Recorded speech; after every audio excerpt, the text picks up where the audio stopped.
10টা দিন 20 দিন যেমন গেছে গেছে, এই 10 দিন যেন হাতছাড়া না হয়। নাজাত আবার পাবো কি পাবো না, এখনো সময় হাতে আছে।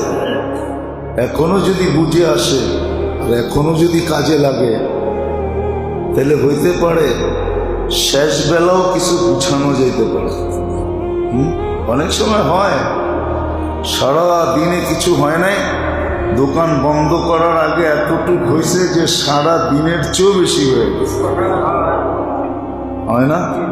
হয়, অনেক সময় হয়, এরকম হয়। অনেক সময় হয় এরকম।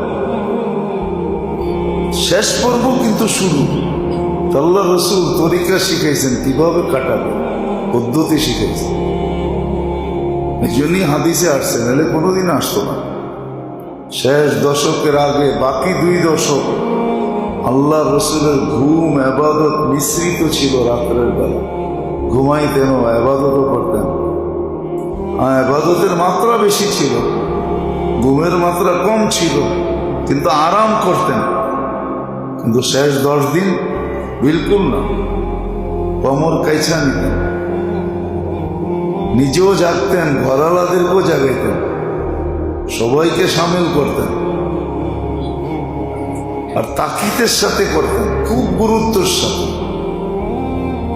তো যেটা বুঝাইতেছিলাম যে আফসোস করার বিষয়, বাবার বিষয়, চিন্তার বিষয়, পরিতাপের বিষয় কিন্তু আগামী রমজান পাবো কিনা এটা কারো জানা নেই। এই জন্য আবাদতের একটা উসুল কিন্তু, নিয়ম কিন্তু এটো, যেই আবাদত করো জীবনের শেষ মনে করে করো, তাইলে এটার ভিতরে গুরুত্ব বেশি আসবে। জীবনের শেষ এটা, এর পরেরটা পাবো কি পাবো না জানি।